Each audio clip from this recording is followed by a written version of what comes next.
A kind-hearted widow with an infant daughter adopts an orphan when their ship crew sees him as the sole survivor of a floating rowboat. However, after being cast off the diseased ship, they find themselves stranded on an island. To ensure their survival, Sarah must teach the children the ways of the civilized world until help can arrive. In the year 1897, a huge ship comes upon a tiny boat that had been drifting aimlessly for days. As the crew investigates, they see the young couple, Richard and Emmeline, lying lifeless on the rowboat. Fortunately, their son, originally named Paddy, turns out to be alive. One of the ship's passengers, Sarah Hargrave, who is a widow with an infant daughter named Lily, volunteers to take care of the orphaned boy, whom she later names Richard, to give them a proper funeral. The whole ship gathers to pray for the deceased couple before they are thrown to the ocean. Richard, at that time, doesn't understand what's happening and gazes worryingly at Sarah. Suddenly, Mr. Penfield reports to the captain that some of the crew have symptoms of cholera. To save Sarah and the kids, the captain is left with no choice but to cast them adrift along with Kearney, whom he believes will take care of them. At first, Sarah disagrees upon hearing the decision, but she eventually complies after realizing that staying aboard a cholera-infected ship will cost her and the kids' lives. The following morning, Sarah, the two children, and Kearney are sailing in the middle of the ocean aboard a small boat. When Sarah asks for water for the kids, Kearney dismisses her, noting that it's practical to save their resources, adding that if he were the only one left, he'd have more drinking water to live on. However, the dehydrated kids start to cry, which eventually irritates Kearney. As Kearney gets annoyed, he takes Richard and attempts to throw him off the boat, but Sarah then hits him with a harpoon multiple times before throwing his lifeless body into the ocean. Days later, Sarah and the children hang tight as huge waves push them toward the shore of a beautiful, uncharted island. When they reach the beach, Sarah takes the children out of the boat and cries in sweet relief. In the following days, Sarah tries her best to survive with the two children. She learns to hunt for food and fetch fresh water. As Sarah is getting food, a miniature boat distracts Richard. However, they immediately seek shelter when a storm comes. The next morning, Sarah decides to find a safe place because she feels like they are on the exposed side of the island. As they explore the area, Sarah finds herself on another part of the island, which Richard seems to be familiar with. Soon, Richard leads them to a bamboo house where he used to live with his parents. When he realizes that his mother is gone, Sarah quickly comforts him and promises to be his second mom. Before hunting for dinner, Sarah gathers a pile of wood and plans to light a signal fire so they can be seen by a passing ship. That night, Sarah is kissing the children goodnight when she hears a loud drumming from a distance. She realizes it's coming from a tribe that resides in another part of the island. The next day, Sarah continues to teach the two kids basic table manners. When she realizes that it's a full moon, she deduces that the tribesmen come every 3 months when the moon is full. She quickly puts the children to bed and sings them to sleep so as not to attract the locals' attention. 8 years later, Lily and Richard have gotten older, having fun as they get accustomed to island life. As they bathe, Lily gets curious about why Sarah has her clothes on, but her mother mentions how she's given up clothing them because they always take them off anyway. When Lily starts to be curious about the human body, Sarah teaches her what differentiates females from males. Later at home, Sarah shares the principle of marriage in the Bible and informs them about the changes that will happen to their bodies when they reach adolescence. Moments later, Lily inquires about having a baby, which also makes Richard curious. After a vague explanation from Sarah, he remembers how they saw iguanas performing an act by being close together and assumes that it's the same for people. Later, as Lily and Richard venture out to sea, they stop by a reef where they can fish. As they catch fish, they are unaware that their boat is slowly drifting away from them. Suddenly, a shark breaks Richard's spear, which prompts him to angrily throw rocks at it. Without their boat, the two children are frightened when the shark starts to approach them. As the sun begins to set, Lily and Richard are still stuck in the middle of the water, unable to escape the shark. Richard then devises a plan to distract it with the fish they caught. As the shark eats the fish, Lily and Richard take the chance to swim back to their boat. When the shark sees this, it attempts to chase them, but the children are able to get back on the boat just in time. The kids row back to the island, where a worried Sarah meets them on the shore. She reminds them of her 2 rules. They should be home before sunset, and they should never go to the north side of the island. They then rush home quickly because it's a full moon, meaning the tribes will be passing by soon. The following stormy day, Sarah teaches the children to sing when the heavy rain breaks their roof. To seal the hole, Sarah uses thatched palm leaves. However, her long exposure to the rain pain, and the cold causes her to contract pneumonia. As her condition worsens, Sarah spends her final moments with the children and promises that she will watch over them when she's gone. She then teaches them to prepare her grave in an area overlooking the ocean. After Sarah takes her last breath, Lily and Richard do as they are instructed. They place a carved epitaph and flowers on her grave and recite a prayer to pay their respects. Left to fend for themselves, Richard and Lily take Sarah's reminders to heart, and as the years pass, they grow into strong teenagers. As their bodies mature, they start to get physically attracted to each other. One morning, Richard approaches Lily, who is busy preparing breakfast, and reminds her of their Easter egg hunting game. Though Lily is already uninterested, Richard mentions that their late mother wanted them to continue the tradition. As they paint the Easter eggs, Richard motivates Lily by telling her that whoever finds the most eggs wins a prize. After their game, Richard and Lily both have 9 eggs, but Richard intentionally hides one egg so that Lily can win. When Lily asks for her prize, Richard takes her out to sea, and he dives to fetch her a pearl. Fascinated by the sparkling white bead, Lily later uses it as a hair accessory. Later, Richard goes to the sea to challenge the shark to a swimming race. When he wins against the shark, he calls himself the master of the reef. When he gets home, the proud Richard shares his achievement with Lily, who thinks that his race against the shark is ridiculous and dangerous. As Lily teases Richard's silly venture, Richard comments on her vanity, which infuriates her. Before they get into a fight, Richard reminds her of the games they used to play, including Ring Around the Rosie, which they recreate. However, they fall on the sand with their bodies pressed against each other. Bothered by the feeling, Lily asks if she can move the bed to another part of the house, which Richard doesn't mind because he's thought of doing the same thing. The next morning, Lily wakes up with blood on the quilt, indicating her first period. At first, she panics and runs to the waterfall to wash her soiled clothes. But when she remembers what her mother told her, she realizes that she has become a woman. The following morning, Lily tries to wake Richard up so he can move her bed to the corner. As Lily gets him out of bed, she notices that something has changed about his body, indicating that he has also become a man. Later, a worried Lily confides to her mother's grave, unsure how to deal with the changes that are happening to her and Richard, who's been listening the entire time. When Lily sees Richard, she tells him to go away. They end up fighting, prompting Richard to run to the north side of the island, which their mother forbade them to enter when they were younger. As Richard wanders to the forbidden part of the island, he reaches a clearing where there are skulls and snakes. When he hears that the tribesmen are coming, he quickly covers himself in mud and lies down to hide. That night, Richard watches as the white-painted tribe members take part in a sacrificial ritual. As they carry torches, the tribe leader offers something to the big statue. When the event is over, Richard sees that someone is left behind to clean the statue. Richard takes the chance to go back to Lily, but the man catches him. As Richard takes a defensive stance holding a spear, the man just returns an awkward smile and then harmlessly runs past him. Before leaving the tribe's den, Richard notices some blood on the leaves, which relieves him because he believes he might have been killed if he was caught. Back on their beach,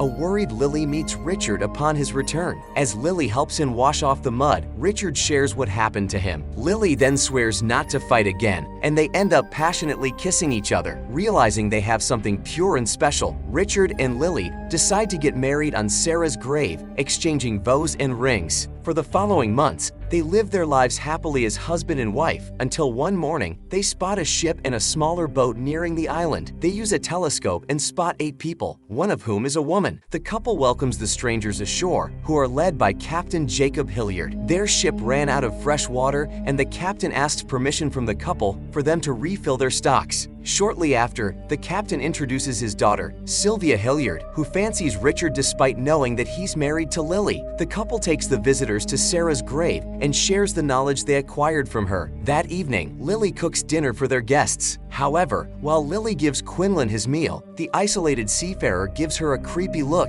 and later notices that her hair accessory has an authentic pearl on it. The next morning, Captain Jacob and Sylvia give them proper clothes. As Richard figures out how to wear modern clothes, Sylvia shows Lily her makeup kit and jewelry and then suggests that she lighten her suntanned skin with lemon juice. Soon, the rest of the crew follows them ashore, and they all fill their barrels with fresh water from the waterfall. That evening, Sylvia introduces them to a dance called the Spanish polka. She teaches Richard first, and when they dance together, Lily feels extremely jealous. That evening, Lily confronts Richard for his thinly veiled fascination with Sylvia's different ways. To get her husband's attention, Lily uses Sylvia's makeup the next morning. Finding it ridiculous, Richard asks her to take it off and then leaves to teach Sylvia how to fish. As Sylvia tries to make a move on Richard, she invalidates his marriage to Lily, noting that it isn't official. Richard, who is loyal to his wife, turns his back on Sylvia's advances and leaves her on the boat. Meanwhile,